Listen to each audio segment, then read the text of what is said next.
అత్తయ్య, మీరు చాలా తెలివైన వాళ్ళు కదా. నేను కొన్ని క్వశ్చన్స్ అడుగుతా, చెప్పుకొని చూద్దాం. అబ్బా, నాకే క్వశ్చన్సా? నీ దగ్గర ఆన్సర్స్ ఉన్నాయో లేదో చూసుకో ముందు.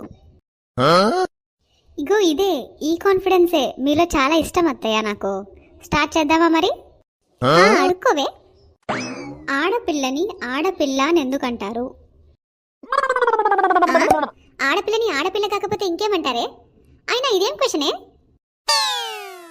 ఆడపిల్ల పుట్టగానే ఆడపిల్ల అంటారు, అంటే ఈడపిల్ల కాదు ఆడపిల్ల అని అర్థం, గంతే. వామ్మో, అవునా? దీంట్లో ఇంత అర్థం ఉందా? ఇప్పుడు ఇంకోటి అడుగుతా. మీ ఆయనని మీ ఆయన అని ఎందుకంటారు? ఏమో, ఏందో చెప్పిసావు, ఏందో అది. ఎందుకంటే మీ ఆయన కాబట్టి.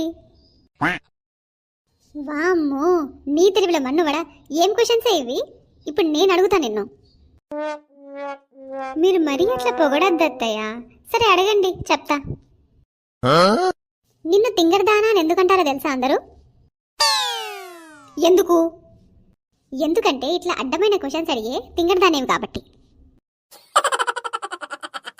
చూశారు కదా నా తెలివైన క్వశ్చన్స్ అన్నీ ఎలా ఉన్నాయో. ఇలాంటివి మరెన్నో చూడ్డానికి మీరు చేసుకోవాల్సింది సబ్స్క్రైబ్.